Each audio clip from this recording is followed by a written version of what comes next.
guess where I'm at? I'm in New York City. Right. I'm in the Black Wall Street Gallery today. That's right. Yeah, live in color. Yeah. So we got a special guest. I'm actually his guest, but you're not a podcast though. So tell the people who you are. Yeah, my name is Dr. Ricco Wright. I'm a fourth generation Tulsan, owner and chief curator of Black Wall Street Gallery.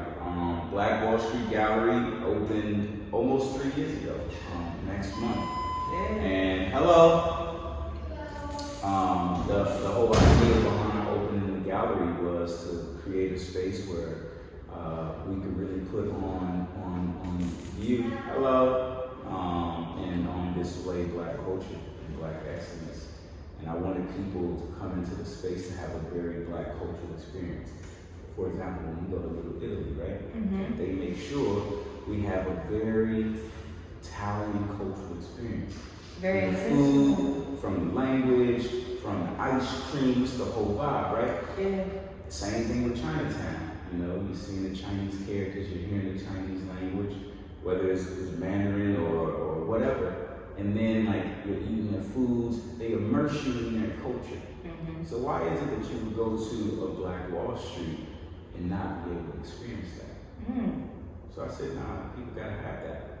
And this was against the whitewashing of Black Wall Street, right? Because I had already seen it go from 35 blocks to a mere 1 block. I said, nah, that's not the business. And so as a way to disrupt that, I opened the gallery and I wanted to use art as a vehicle to build community. And from there, it just really morphed into a business. Miss, she took a picture. Oh, what's up, my young lady? That's my artist, yeah, check out the show, you know what I mean? Yeah, that's my artist representing. Yeah, that's dope. I didn't realize that she had the mask. Yeah. In any case, wanting to, again, use art as a vehicle to build community, I said to myself, what can we do to put Black art on a higher level? And how can we engage with non-Black people so they can learn more about who we really are, not the assumption, not what the media are saying, not what the press is saying. And so, this is 3 years in and it's evolving. I expanded in New York. My plan is to expand in many other cities and countries. Yeah.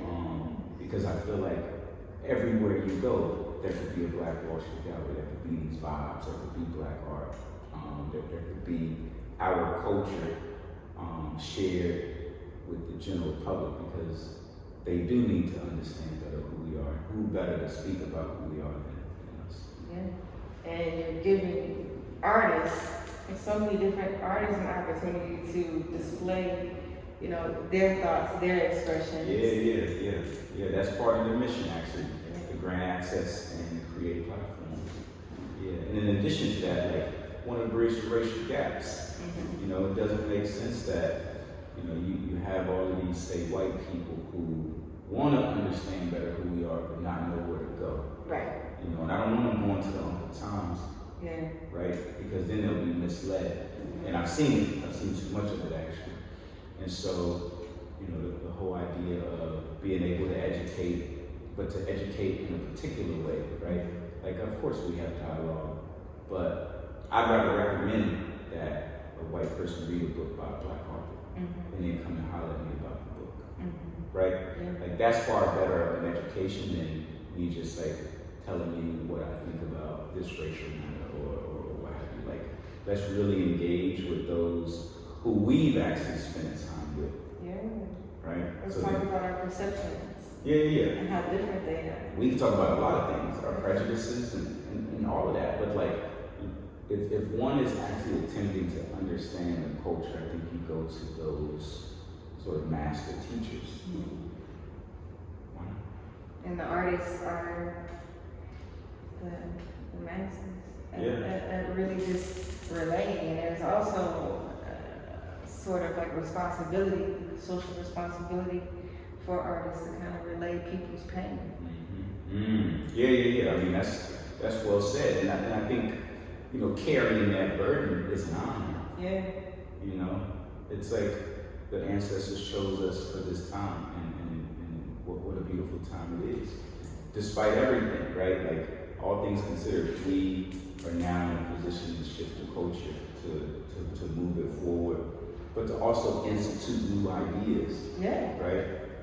Yeah. Like, that's an amazing opportunity if one were to think about it and to really avail oneself of it. Yeah. Why wouldn't you want to introduce some brilliant idea that you have, that you're uncertain whether people are going to get on board, but you're on board, and that's what matters. Yeah. So then you put it out, and all of that vulnerability, there comes like affirmation and appreciation. It's like Cal Busico created these 23 works. These are just 23 works. He's created some in the past. He's got some underway. He's got more to come. But this is what we chose to put on view for this time. And each one of these pieces has a story, right? And so if you think about like what that means for visitors as they come and experience it, you don't know what is going to spark or who is going to inspire, what emotion is going to evoke. And that's the beauty of art. And so an artist carrying that responsibility, saying, okay, this is why I'm here. This is a beautiful existence. Yeah. I see that Cal really highlighted HBCUs, like got the piece with Tuskegee University and Clark Atlanta, and coming from Atlanta and seeing this, it's like, it is like so the whole impressive. AUC is represented. He didn't put Morris Brown in it, but apart from that, he's got 3 out of 4. Yeah. He's got Langston, of which I'm the alum. I graduated from Langston University undergrad. Where's Langston? Oklahoma. Wow. Yeah. Another HBCU. Nice. So this is a combination of 2 series. It's the HBCU series and then the Black is Gold series. So the joint with the 2 brethren with the shoe boxes, which has a 3rd part to it, which are the shoes. Nice. That's part of the Black is Gold exhibition that he curated. I should say series. And with that, like his idea was, I want to promote like the beauty of Blackness in general, right? And that beauty is gold. It's golden, and so I like what he's created in these other works as well that really reflect Black culture. I love it. Like just looking into the eyes of like, the people that he's drawing, it's like so pure. Like I almost feel like I know them. It's dope. And, like when you talk about HBCUs and like coming from an HBCU, like how much of that gold like did you feel like kind of started, you know, being mined at that HBCU that you went to? I went to HBCU. I mean, my foundation, of course, was my mother, right?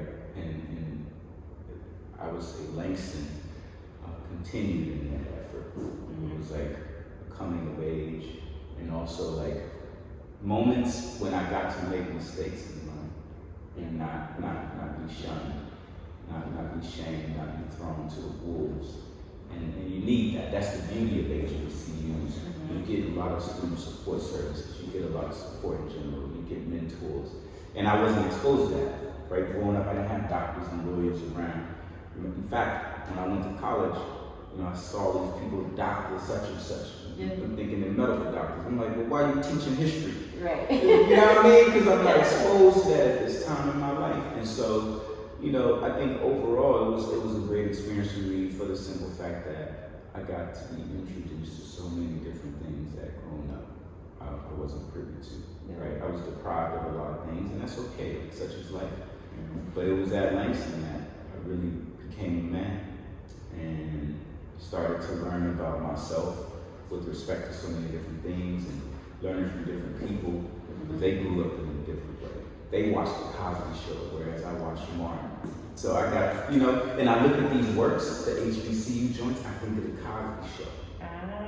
Right? If you really think about back when like people were watching the Cosby Show in a different world, they were promoting HBCUs. Heavy. They You know have what all I'm the sweatshirts like. So this is harkening back to that time period, and I'm like, yo, we really need to like stay in that way. You know, shout out to Beyonce for pushing it. Shout out to Chris Paul, right, for pushing it. And we need to do that too. We as in like the art community. Let's bring that back. I love it. I love it.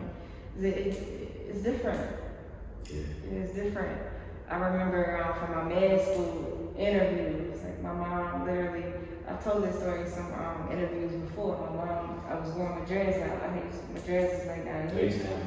So my mom was like, yo, you know, you want to wear one of my wigs to your med school interviews? And at the time, I think my hair was like this short. I was like, nah, if they don't like me because of my hair, they're not going to like a lot of things about me. So I probably don't need to be there.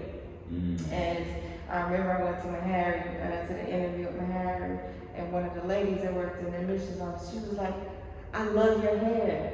You know, I had caught a lot of flack because, you know, I used to have like straight hair, you know, whatever, before I cut it off. So I caught a lot of flack in the South, at the time for cutting my hair off. And when she told me she loved my little baby dreads, I was in love. I was like, this is where, hands down, I'm going to learn medicine. Just having like, you know, that type of affirmation just from somebody in charge, just like, oh, cool. I'm not going to be ridiculed for my hair. Like, this is where I'm going to be embraced. So this is where I'm coming. Yeah, we want opportunities where, you know, we're seen, because we've been rendered invisible so much. Yeah. Right? So you were seen in that moment, and it made you feel whole. It made you feel welcome. That's inherently valuable as an experience, right? Like that's changed you so much. You talking about it today. Yeah. Straight up. Yeah, straight up. I've been practicing, you know, as a musician for 10 plus years now, and that I still tell that story. So now just being here with you and talking about like the space, you know, your artist coming through, like she's from Japan, like Rapper. Yeah. come on. Yeah. And she's got a homeboy she's really close to. She was checking out his family. So one of the important things about like art, a lot of people are intimidated. Like we were talking about how people are intimidated with art and like the money aspect of it. You taught me something like that nobody else has really talked about. That's financing art, the idea. Yeah. I mean, it's about creating more access for people, everyday people, to build their own collections. And so we've partnered with Art Money. Peace, brethren. Okay.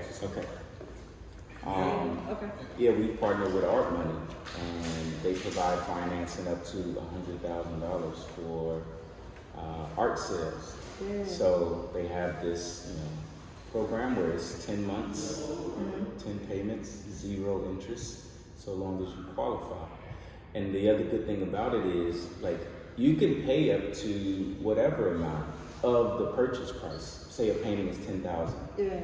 You could put down 10%. It's at least 10%. Okay. You could put down 50% and then finance the other 50%. Wow. Right? And they'll give you an amount that you qualify for, and that's your budget. Yeah. And this is transformative because a lot of people, they'll want to work. Let's say it's $25,000. They're like, I just can't shell out $25,000 in one lump sum. But they could shell out $2,500 over 10 payments. Yeah. Right? And so that changes the game of who is able to access art. For sure. Who is able to build a collection. And it's over time that one builds a collection anyway. Right? Yeah. So yeah, we partnered with them knowing that this was going to be transformative for us and for, visitors who come here who are interested in buying works that might have hit a roadblock when there's no longer a roadblock. Yeah. It's for what you're doing for the culture is amazing. So for people who want to find you and figure out, like, how can I see what they have on display? What's the website? Yeah. So we're online at bwsgallery.com. Yeah. We're on Instagram at bws.gallery. We're also on Artsy. Every artist, every exhibition is featured there. We provide details, images, the whole nine.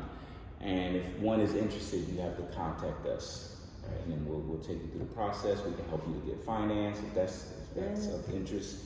And then, you know, we're here to answer questions. People oftentimes have questions about, you know, the artist, the work itself, shipping. We answer all of those questions. Thank you. Thank you so much for your time. Yeah. Man, I appreciate that.